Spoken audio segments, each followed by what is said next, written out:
So you like to play video games? How about making the sounds of the people who are in the video game, like being set on fire?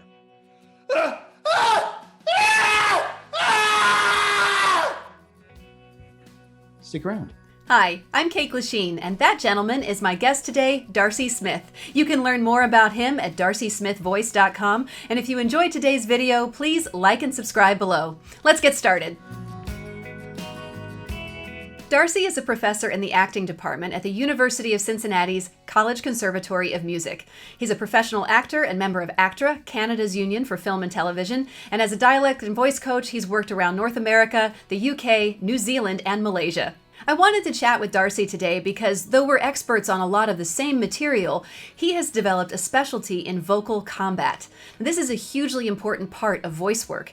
Imagine how surreal all the fights you've seen on TV and film and video games, even on stage, how surreal they would be if they were vocally silent.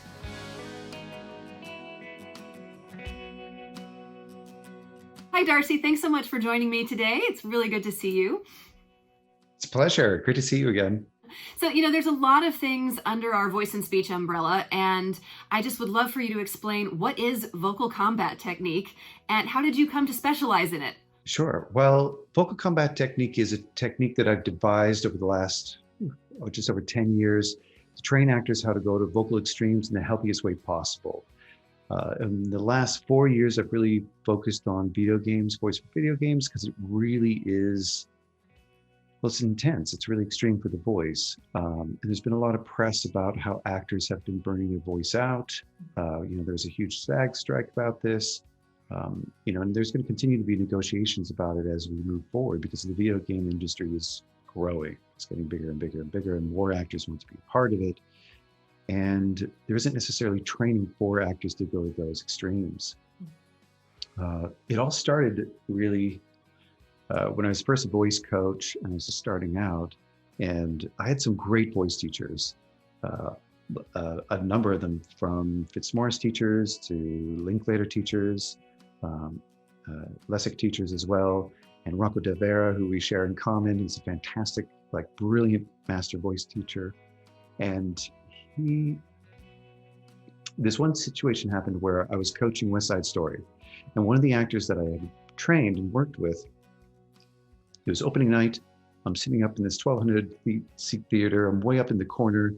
I'm sitting there with my wife, and we're watching when the actor gets grabbed. He's, pulled up stage, thrown against a fence, and he calls out, "Jets!"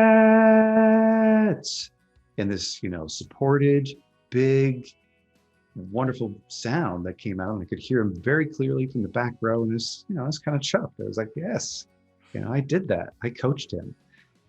And then, in that same kind of moment, I felt suddenly disappointed in myself, in my own training that I'd given him, because I didn't believe it. I didn't believe that he would make that sound, or anyone would make that sound. You got 20 people coming at you, and your back's against a fence, and you're about to get stabbed. I don't think you're going to call out "Jets" like that. So that really started me on a journey of how do we train actors to go to those extremes. It's really interesting. I've done a little bit of safe screaming coaching, and I know we start with sort of almost singing the sound and then adding in what makes it believable. And so is that sort of what you mean by, I didn't believe it, it was too clear? Yeah, you're right. We do need, whether you call it the noise or, some people call it grit or growl. Turbulence, I've heard. Turbulence. Turbulence is a fantastic expression because that's literally what's happening. Worked a ton with Caitlin Reed, who at the University of Cincinnati otolaryngology department, would scope me and we would make all these kinds of sounds. And that is literally what's happening inside the body, is there's turbulence that's happening to create that sound. And that's not necessarily something that you may have done. Like sometimes as kids, we're doing this. We make these kinds of sounds. We might scream on the playground. Sometimes we scream in life for fun. But if we haven't practiced it, it's a tricky thing to sort of do on command. To do on command and to be consistent and to do it healthfully. And so what is the danger? What can happen if someone doesn't have proper technique? Well, everyone has different levels of resilience, right? And, we talk about some people who seem to be able to do whatever they want to do all day and they're fine. But there are other people, and I'll just speak from my own experience that, I was working on a video game for about 4 months last year, and there were people who came in, and one of them was a seasoned actress, had worked on major stages for years and years and years and years. And she came in and they were like, okay, so just be aware, it could be an intense session. If you feel tired, let me know, and we can take a break, whatever you need to do. They're very caring about their voice. And this actress, within 30 minutes, she was like, this is really hard.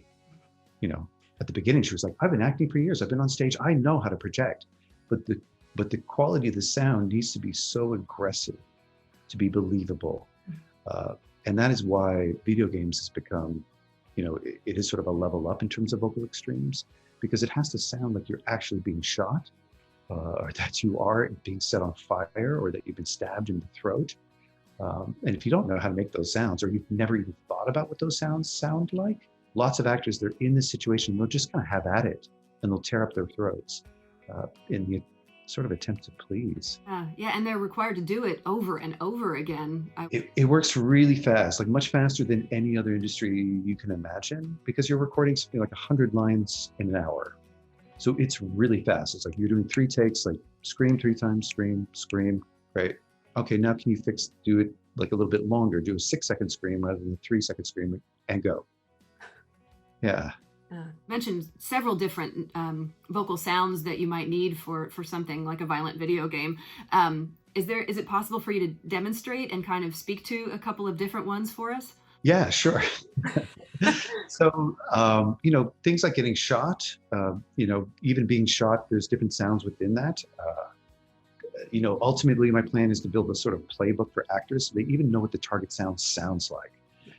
But any actor could do their homework and just go watch a video game. Even if you don't play video games, intend to be a video game actor, go to YouTube, listen to some of the sounds. So, being shot, right? Whether you're being stabbed in the throat, something like,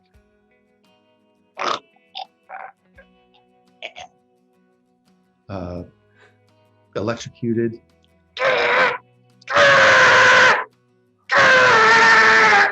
To be very clear to anyone watching, don't try to imitate what Darcy is doing without proper technique. And I'm wondering, Darcy, if you can tell us just a little bit, not instructing people, this is how you do it, right? Like you need coaching, you need professional training to do this, but or you really should.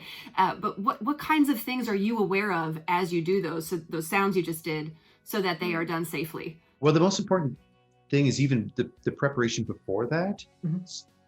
Like you already mentioned about vocal health and making sure, that you're getting proper training, but whether you're, going to a singing teacher, someone who's going to help you to have that basic vocal fitness, I would say is the most important thing.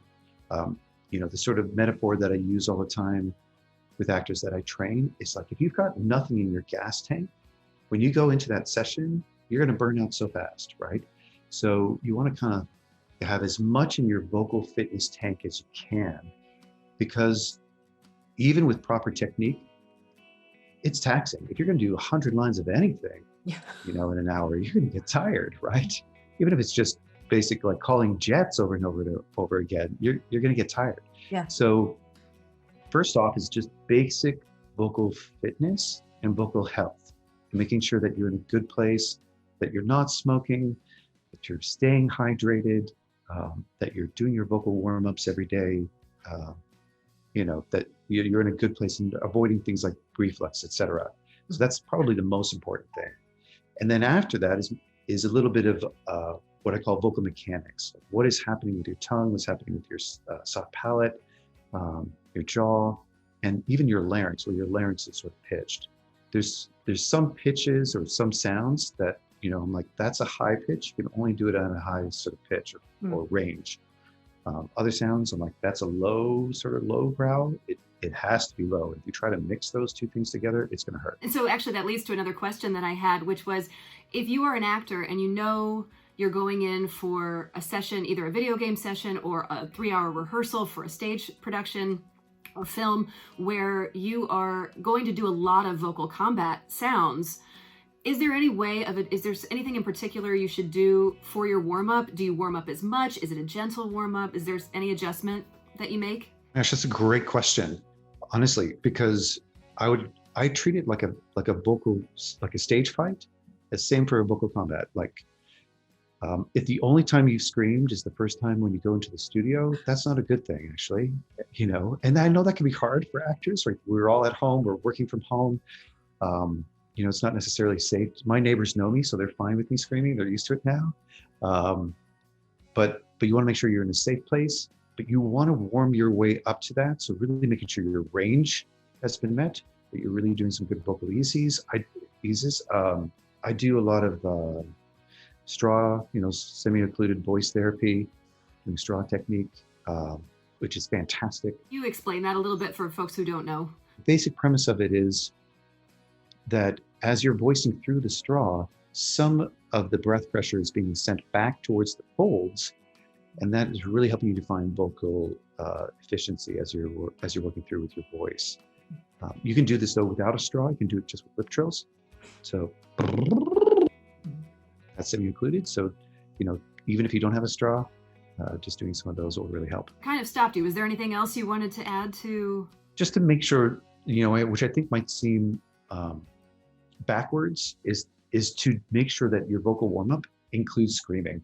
Yeah. If you're going to be screaming, both of us have worked on Actors Theatre Louisville's Dracula, where there's screaming. I lost count at like 15 times within a show, maybe more. The whole play, yeah. And there's 8 shows a week, at least, sometimes more, and it runs for like 3 months. So they're screaming a ton, right? And so you don't need to scream a ton before as part of your warm-up, but you want to do your warm-up, find out where it is. Oh, there's my scream. Got it. The voice it kind of changes from day to day. If you haven't hydrated as much, or you've gotten less sleep, or you talked more the 2 days before the next performance, whatever it may be, you want to kind of have a baseline feel, I would imagine, so that you're in more control and know what feels right before you go on stage. So yeah, that's very good advice. Hoping for some more good advice. What would you recommend for an actor who is in a production, or being required to do things for a video game session, and they're being asked to do things and they know that they're in trouble, or there's not a vocal coach on staff, or that they need some help, and there's not a resource available to them? What would you recommend? I wrote an article about this for Backstage about 1.5 years ago. Great. And I got a ton of people saying, thank you so much for doing that, because consent is a big thing. And there's this pressure on actors to say yes, right, to do something. And because it's our voice and because we don't see it, sometimes we think, well, we'll just do it anyway, whereas, if we said, hey, I want you to like jump off this ledge and land and do a roll, we're like, I'm not doing that, right? But somehow we think, can you please scream 15 times? We're like, yeah, okay, I guess I'll do that. That's okay. So just remembering that you do have a choice, and that you can have a conversation with your director and go back to what's the story that we're trying to tell. And I think this is important for actors, even if if you're acting in a video game or whatever it might be, because sometimes we overdo it. We sort of goose it too much, and when we put too much growl on or too much constriction, we don't actually need that to tell the story. It's enough to do the aggressive quality in measured amounts.